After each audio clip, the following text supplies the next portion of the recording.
अब तक rise and rise of Shahrukh Khan में आपने देखा लतीफ फातिमा अपने दोनों बच्चों को लेकर गौतम नगर पहुंची। During her stay, she gone through a little stiff time financially. इसे किस्मत ही कह लीजिए कि शाहरुख की बैरी जॉन के साथ मुलाकात एक लेडीज प्ले के ऑडिशन के दौरान हुई। How many millions of people have this same dream of coming to Mumbai and becoming a film star? इश्क में तड़प न हो तो मजा ही क्या। I still remember very well how he used to passionately follow Gauri. और अब आगे। बड़ी मुश्किल है खोया मेरा दिल है कोई उसे ढूंढ के लाए ना। बड़ी मुश्किल है खोया मेरा दिल है कोई उसे ढूंढ के लाए ना। गौरी का रूठ जाना, शाहरुख का उन्हें मनाना और फिर दोनों का मिलन, ये तो एक छोटा सा अफसाना था जो कि प्यार की हर कहानी में कहीं न कहीं जुड़ा होता है। मगर शाहरुख अपने आप में ही खुद एक किताब है जिसमें न जाने कितने अफसाने जुड़े हैं और हर अफसाना इतना दिलचस्प और मजेदार कि अगर लिखने बैठे तो शायद दिन, पन्ने और स्याही तीनों ही कम पड़ जाएं और उसके बाद भी लिखने वाले के दिल में ज्यादा लिखने की कसक बाकी रह जाए। अब वो समय आ गया था जब शाहरुख के कॉलेज के दिन भी खत्म होने वाले थे और कहीं ना कहीं एक्टिंग उनके दिल के किसी कोने में घर कर चुकी थी। किस्मत और खुदाई दोनों शाहरुख पर मेहरबान थे। शाहरुख को थिएटर अपनी तरफ खींचने लगा और धीरे धीरे शाहरुख जिंदगी की नई मंजिल की तरफ बढ़ने लगे। तू तो जानती है कि मेरी शादी मेरे सपने से हो चुकी है, मेरी इस एडवर्टाइजिंग एजेंसी से। देखना माँ, कितना सुंदर और बड़ा ऑफिस है। तो कितनी बार दिखाएगा? बार बार दिखाता रहूंगा माँ, और तब तक दिखाता रहूंगा जब तक ये एडवर्टाइजिंग ऑफिस मेरा अपना नहीं हो जाता। सारे प्लेस में हम साथ में काम करते थे। उसके बाद जब टेलीविजन का दौर शुरू हुआ तो वो बॉम्बे आ गया था। वो सारी एक्साइटमेंट, वो शुरुआत की एक्साइटमेंट, जब वो फिल्म मिली, वो सब अभी तक याद है। He was always very active, always very witty, always well spoken. He's educated, he's very bright.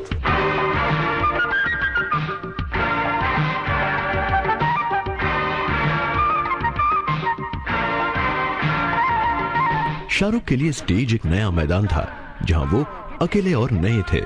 हौसला और हिम्मत तो थी लेकिन हम सफर नहीं था। मगर किंग खान ने वक्त और हालात से हारना तो जैसे सीखा ही नहीं था। उनकी कोशिश जारी थी। आई थिंक जब आप एक सर्टेन मकाम पे पहुंचते हो तो ऊंचाइयां के बाद आसमान ही आता है। तो उसके बाद तो लोग ये नहीं चाहते कि आप सीधा आसमान पे चले जाओ, तो वो चाहते कि आप थोड़ा गिर जाए ताकि वो उनके कंट्रोल में रहे। तो it happens with any powerful person, with any very big person, that पहले आपको चढ़ाते हैं फिर आपको शायद गिराना चाहते हैं। तो जस्ट में Shahrukh will always be the focus of attention. He was even at that time a very competent actor, very hard working. वो हमारी फिल्म में भी काम कर रहे थे। Then from off sets he would go to, I think, Dil Aashna है, then he would go to दीवाना। I mean, I think he was working 3 shifts a day, which is about 20 hours. Shahrukh और बैरी जॉन ने एक साथ कई place में काम किया और वहीं शाहरुख का प्यार एक्टिंग के लिए और गहरा होता चला गया। शुरुआती दिनों में बैरी जॉन उन्हें अक्सर छोटे छोटे किरदार दिया करते थे और उन्हें अक्सर 1 या 2 लाइन बोलने का मौका भी मिल जाता था। शाहरुख हमेशा से ही सख्त मेहनत करने में यकीन रखते थे। वो एक्टिंग ही नहीं, उससे जुड़े हर हिस्से से उतना ही प्यार करते थे जितना के एक्टिंग से। और इस बात का सबूत इससे मिलता है कि वो थिएटर के हर छोटे मोटे काम में हाथ बटाया करते थे, चाहे वो लाइट लगवाना हो या कॉस्ट्यूम्स की चेकिंग करनी हो। He was ahead of his times. He says television is going to be the biggest industry finally, which is fact. अगर आप देखें टेलीविजन का, ओपरा विनफ्री है, ये है, वो है, कहाँ पहुंचे हुए हैं ये लोग। He says, I want to be something like that. I don't want to do films. I'm going to be king on television. कहते हैं हर इंसान की तरक्की के पीछे किसी औरत का हाथ होता है। शाहरुख खान के किंग खान बनने में भी उनकी मां का सबसे बड़ा हाथ रहा है। लतीफ फातिमा ने शाहरुख को लड़कपन में ही पार्टीज में ले जाना शुरू कर दिया था। ये वो दौर था जब शाहरुख ने सिनेमा को अपने करियर के तौर पर सोचा भी नहीं था। उनकी मां जिद करके उन्हें पार्टीज ले जाती और फिल्म और सीरियल से जुड़े लोगों से मिलवाती। वो फातिमा ही थी जिन्होंने उनकी मुलाकात एक रियल एस्टेट एजेंट से कराई, जिसका नतीजा ये निकला कि शाहरुख को फौजी की शक्ल में टेलीविजन में पहला ब्रेक मिला। He had that appeal, और मुझसे ज्यादा ये अपील उसने कैमरा को दी। हम कॉफी शॉप में बैठे थे और आगे वाले टेबल पे शाहरुख खान बैठे थे और शायद वो अजीज मिर्जा के बेटे हारून मिर्जा के साथ बैठे थे। तो संजय गुप्ता ने कहा, सर वो शाहरुख खान है। तो मैंने कहा कौन है शाहरुख खान? तो ये सर आप नहीं जानते? मैंने कहा नहीं मैं जानता हूँ, फौजी में सीरियल में वो काम करते थे। आप तो विवेक वासानी, आप तो खानदान में काम कर चुके हैं, तो 2 टेलीविजन एक्टर्स। तो Sanjay Gupta went and said Vivek Vasani sitting something, तो Shahrukh said hi, I said hi. Shahrukh ने जब टीवी और फिल्म की राह शुरू की तब बॉलीवुड के हालात बहुत अलग और मुश्किल थे। 1980 से 1990 तक बॉलीवुड बुरे दौर से गुजर रहा था।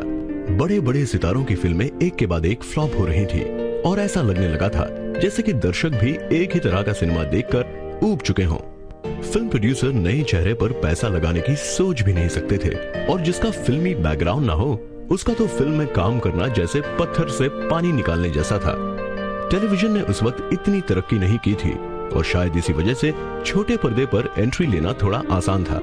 इसलिए वो अदाकार जो अपना घर, गांव, शहर छोड़कर एक्टिंग करने का सपना पाले मायानगरी आते थे, उनके लिए टेलीविजन सबसे अच्छा माध्यम हुआ करता था। एक बहुत सीधा साधा इंसान था जब आया मेरे पास। छोटा भी था उम्र में, इतना एक्सपीरियंस भी नहीं था, और आया और उसका एक फेस ऐसा सा है कि कई लोग होते हैं दे आर बॉर्न हैंडसम, बहुत ही वो मतलब ग्रीक गॉड की तरह फीचर्स होते हैं।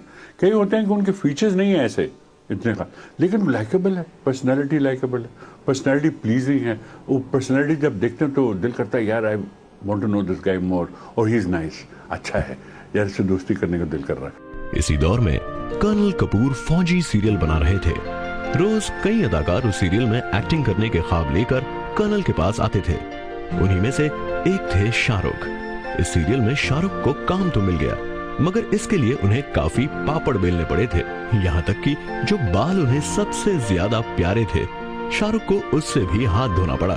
जब इसको मैंने शुरू में लिया था कमांडो का रोल करने के लिए, तो मैं आपसे सच कह रहा हूँ 6 कमांडो थे, मुझे नहीं पता था उनमें कौन है मेन कैरेक्टर। मैं तो 6 कमांडो यूज कर रहा था, 6 के 6 मेरे हीरो थे, लेकिन कैमरा जो था ना वो इसको सिलेक्ट कर रहा था। जब मैं इसके रशेस देखता था और जब इसको मॉनिटर में देखता था, मैं था this guy stands out. Shahrukh Bollywood के ऐसे अदाकार हैं जो छोटे छोटे रोल भी इस तरह अदा कर जाते हैं कि वो यादगार बन जाते हैं। As it is, I had liked him, and then seeing his work, which was very good, very good, and it was right in the inceptional stages of his career, but itna with such fluency and with what ease he was acting. It was a pleasure watching, and I decided from that time, the moment I'm making Circus, which I was writing then, I'll cast him in Circus because he's the correct boy for it. Serial फौजी इस बात का सबूत है। Colonel Kapoor ने जब उन्हें फौजी सीरियल के लिए सिलेक्ट किया, तब स्टोरी में उनका रोल बहुत छोटा था। उन्होंने फौजी में ऐसा नाम कमाया था कि जो उस वक्त के टेलीविजन स्टार्स को कभी मिलता नहीं था। जिस प्रकार का ग्लैमर आज के टेलीविजन स्टार्स का है, वो उस दौर में नहीं था। लेकिन फिर भी एक उनमें जो करिश्मा था वो लोगों तक पहुंचा, और जिस तरह की लोकप्रियता उनको हासिल हुई फौजी से, वो हमने सर्कस के शूटिंग के वक्त भी देखी। कुछ एपिसोड्स के बाद शाहरुख के कैरेक्टर को मरना था, लेकिन जब लोग इस सीरियल को देखने लगे तो कई अदाकार फौजियों में शाहरुख सबसे अलग नजर आए। कम वक्त में ही वो लोगों की पहली पसंद बन गए। लोग उनकी एक झलक देखने के लिए बहुत पहले से टीवी ऑन रखते थे। मुझे याद, हम लोग स्कूल में थे जब फौजी आई थी सीरियल, और सब कहीं एक रूमर फैल गया स्कूल में कि वो जो फौजी का अभी है ना वो आने वाला है स्कूल में। मतलब कोई लड़की क्लास में नहीं गई, everybody was at the gate कि वो आएगा, शाहरुख आएगा, अभी आएगा। So that was his charisma right from the beginning. There was something about him which was always very special. Shahrukh की बढ़ती शोहरत को देखते हुए फौजी सीरियल की कहानी चेंज की गई और शाहरुख का रोल बढ़ा दिया गया। टीवी के इतिहास में पहली बार ऐसा हुआ कि किसी सीरियल की कहानी एक्टर की वजह से बदली गई हो।